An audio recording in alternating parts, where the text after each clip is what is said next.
حمزہ ناصر official Islamic channel کو like subscribe کریں۔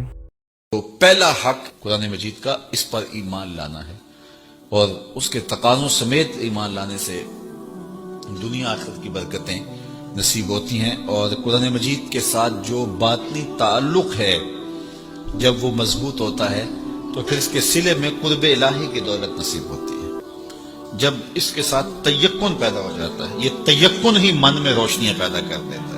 دوسرا حق اس کتاب کا یہ ہے کہ اس کو صحت لفظی کے ساتھ تلاوت کیا جائے۔ قرآن مجید کی تلاوت من کے روگ مٹاتی ہے، من کے میل گوا دیتی ہے، اندر کی ستھرائی کا سامان ہوتا ہے۔ اقبال کہتا ہے تو نہ دانی کہ سوزے کراتے تو دیگر گوں کر تقدیر عمر را۔ میری بہن تو نہیں جانتی، جب تو بہن ہو کے قرآن پڑھے تو عمر کی تقدیر بدلتی، اور جب تو ماں ہو کے قرآن پڑھے بیٹا نیزے کی نوک پہ قرآن سناتا ہے۔ تو یہ قرآن من میں سویرے من میں روشنیاں اتارتا ہے۔ ادھر قرآن پڑھا جا رہا تھا، ادھر عمر کے دل کے میل دھل رہے تھے۔ تو تلاوت من کے روگ مٹاتی ہے، من کے میل دور کر دیتی ہے، اور تلاوت کرنے والا راحتوں کے ایک جہان میں آباد ہو جاتا ہے۔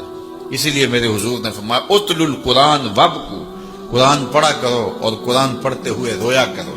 فَإِن لَمْ تَبْكُوا فَتَبَاكُوا، اور اگر رونا نہ آئے تو رونے کی کوشش کیا کرو۔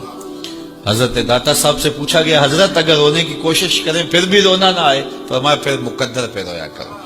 اتنے سنگ دل ہو گئے ہو تمہاری آنکھیں آنسوں کا خراج نہیں دیتی۔ تو اس قرآن کی تلاوت سے من ستھرا ہوتا ہے، من پاک ہوتا ہے۔ جب تک نہ ہو تیرے دل پہ نزول کتاب، گرا کشا ہے نہ غازی نہ کشاف۔ دل پہ جب اترے، جب یہ محسوس کرے، دیکھو حضور کی وساطت سے رب نے مخاطبہ کیا ہے۔ جب رب کہتا ہے یا ایھا الذین آمنوا، تو مخاطب کون ہوتے ہیں؟ ذرا غور تو کیجیے۔ میں ایک دن اعتکاف میں تھا، بڑی پرانی بات ہے، تو قرآن مجید کی تلاوت کر رہا تھا، تو لفظ آئے کہ نبّئ عبادی انی انا الغفور الرحیم۔ اس کا معنی یہ ہے کہ میرے بندوں کو خبر دے دو کہ میں غفور بھی ہوں رحیم بھی ہوں۔ اللہ، یہ بات تو حضور کی وساطت سے ہمیں کہی گئی ہے۔ تو یقین جانے ایسا نشہ طاری ہوا، میں وہ لمحے نہیں بھول سکتا۔ تو میں بڑا ضبط کرنے کی کوشش کی لیکن مجھے ضبط نہیں ہو رہا تھا، اور پھر مجبور ہو کے میں اٹھا اور ایک ایک حجرہ اعتکاف میں گیا، اور سب کو جا کے میں نے کہا یہ رب کا کلام سنو۔ رب کہتا میرے بندوں کو بتاؤ، خبر دو، میں غفور بھی ہوں رحیم بھی ہوں۔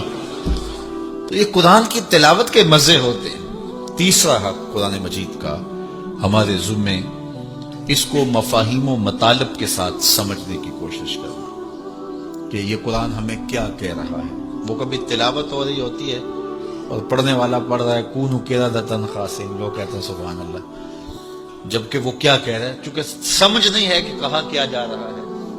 تو اس کو سمجھیں کہ یہ کتاب ہمیں کیا کہہ رہی ہے، اور اس کا میسج ہمارے نام کیا ہے۔ حضور کی وساطت سے ہمارے نام یہ رب کا پیغام۔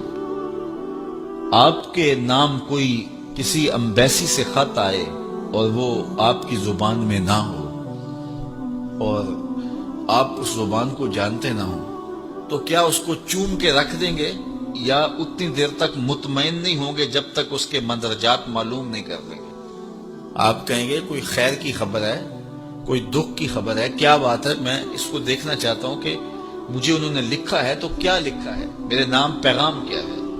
تو جس زبان کو آپ نہیں جانتے وہ خط آپ کے نام آتا ہے، تو اتنی دیر تک آپ مطمئن نہیں ہوتے جب تک آپ اس کو جو ہے وہ ایسے شخص کے پاس نہیں لے جاتے جو اس زبان سے آشنا ہوتا ہے۔ تو یہ رب کا خط ہے، حضور کی معرفت۔ تو یہ پڑھے نا ہمارے رب نے ہمیں کیا پیغام دیا ہے، اور پھر جب اس کی تلاوت کریں گے اور اس کے مفاہیم کو سمجھنے کی کوشش کریں گے تو یہ قرآن فیض دیتا ہے۔